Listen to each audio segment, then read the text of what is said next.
देखिए ना, पूरा मज़ा आने वाला है। अभी पूरा लाइव वीडियो दिखा इस तरह से देख रहे हैं। यहाँ पर अलग अलग पूरा सेटअप लेकर के बैठा हुआ है लोग और अपना प्रोग्राम यही जगह दिखा रहे हैं।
মুসলিম বাড়িতে জন্ম মানুষ হয়। উনি যখন গান লেখেন বা গান গান, সবাই যখন প্রশ্ন করলো যে তুমি তো গান লেখো, তোমার জাত কি ভাই? তখন উনি বললেন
গায় লালন কি গায় সংসারে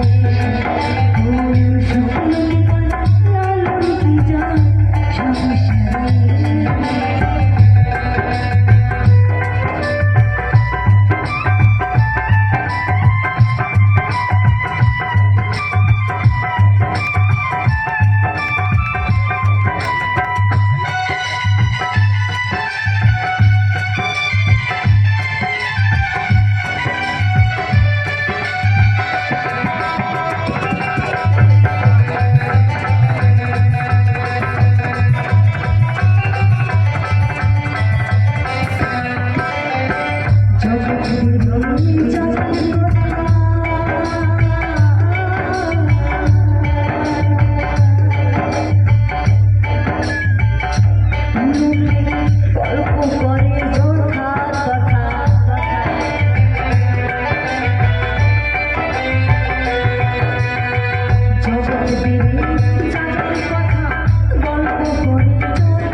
সব লোকে কয় সব লোকে কয় সব লোকে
তো চলুন সবাই মিলে মোনালিসা দাস বাউলের জন্য চাইবো একটু আশীর্বাদ ভালোবাসা। সবাই মিলে একটু জোরদার হাতের তালি। শুনলেন শিল্পীর কণ্ঠে সুন্দর সেই লালন গীতি, কারণ লালনের ভাষায় अभी और भी भीड़ होने वाला है, তার मतलब চোখে अभी तो দেখেছি যে জাতি टाइम नहीं কোনো हुआ है, বিচার নাই, धीरे धीरे आ হিন্দু, जाएगा। মুসলমান, अभी খ্রিস্টান, জৈন बहुत সবাই कम है। আমরা धीरे धीरे भीड़ हो रहा है, সেই देखते हैं সুন্দর और भी গানের बहुत कोई উপহার आने वाले দিয়ে हैं यहाँ। আপনাদের মনোরঞ্জন করার চেষ্টা করলেন মোনালিসা দাস বাউল। তো শুনে নেব শিল্পীর কণ্ঠে